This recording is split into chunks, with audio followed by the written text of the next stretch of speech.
Պետական գնումներ իրականացնելիս կառավարությունն այսուհետ նախապատվությունը տալու է Եվրասիական տնտեսական միության անդամ պետություններում արտադրված ապրանքներին, եթե անգամ դրանք մինչև 15%-ով թանկ լինեն այլ երկրների համանման արտադրանքից։ Այս մասին կառավարությունը որոշում ընդունեց հունվարի 30-ին կայացած նիստին, ուժը կորցրած ճանաչելով 2011 թվականի պետգնումների մասին նախկին որոշումը։ Բավականին ծավալուն այս փաստաթղթում ավելացվեցին նոր դրույթներ, հիմնականում նպատակ ունենալով այն համապատասխանեցնել ԵՏՄ պահանջներին։ Ներքաղաքական վերջին զարգացումների ֆոնին այս որոշումը կարծես բավարար ուշադրության չարժանացավ, մինչդեռ փորձագետները ուսումնասիրելով փոփոխված դրույթները պնդում են, կառավարության այս քայլն իր մեջ լուրջ վտանգներ է պարունակում։ Transparency International հակակոռուպցիոն կենտրոնի գնումների փորձագետ Արտակ Մանուկյանը պատկերավոր օրինակով մատնանշում է, թե ինչ կարող է հանգեցնել պետգնումների փոփոխված ընթացակարգը։ Համակարգչային տեխնիկա ենք ուզում գնենք եւ օրինակ, եթե այս եվրոպական արտադրողը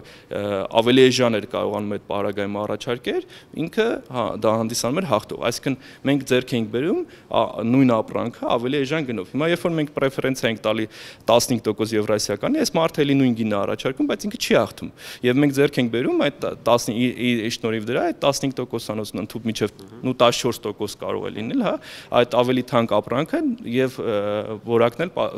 կասկածելի է։ Հանրապետությունում տարեկան միջինը կայանում է 17-ից 18000 պետգնում, որոնց մոտ 70%-ը բաժին է ընկնում մեկ անձից կատարվող գնումներին։ Կառավարության հիշյալ նիստի ժամանակ ներկայացնելով այս փոփոխությունը ֆինանսների փոխնախարար Վարդան Միրումյանը նշել էր, որ այն նպաստելու է վերահսկողական լծակների ու կոռուպցիոն ռիսկերի նվազմանը, միևնույն ժամանակ չթաքցնելով, որ կլինեն նաև մի շարք սահմանափակումներ։ Փոխնախարարի այս բացատրությունը չէր բավարարել վարչապետ Հովիկ Աբրահամյանին։ Ինչու չեք խոսում ամենակարևոր առավելության մասին, չէ՞ որ սրանով կառավարությունը աջակցում է հայրենական արտադրողին, բարկացել էր Հովիկ Աբրահամյանը։ Ես մեկ անգամ ասել եմ, երկրորդ անգամ ուզում կրկնեմ, կարևոր բաների մասին չեք խոսում։ Ես զարմանում եմ, այն կարևոր քայլերը, այն ռեֆորմը, բարեփոխումը, որ հիմա իրականացնում եք, դուք ի սկզբանե ասացիք, որ մեծ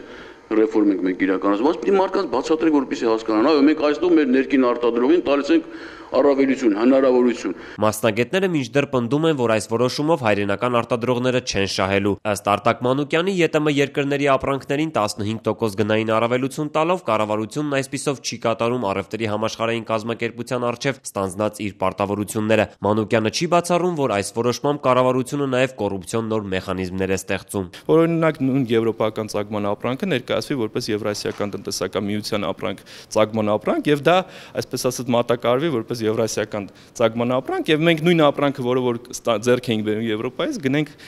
նույն պարամետրով 15% ավելի թանկ գնով։ Նմանօրինակ դեպքերը Մանուկյանը չի բացառում, քանի որ ըստ նրա պետգնումների հարցում վերահսկողական լծակները կամ շատ թույլ են, կամ որպես այդպիսին գոյություն չունեն։ Հակակոռուպցիոն կենտրոնն ուսումնասիրել է 2014 թվականի ընթացքում իրականացված պետգնումներն ու մի շարք ուշագրավ բացահայտումներ արել, որոնք ըստ Մանուկյանի փաստում են համակարգում առկա կոռուպցիայի մասին։ Հիմա անունները չասեմ, բայց դեպքեր կան բավականին լուրջ գումարներ, որոնք որ օրինակ կազմակերպություն, որը որ ըստ էության շինանյութերի ներկրմամբ է զբաղվում, մեկ էլ միանգամից տեսնում ես եւ ինքը բնակարաններ է վաճառում, էլի մի քիչ անտրամաբանական նման կարգի բաներ կան։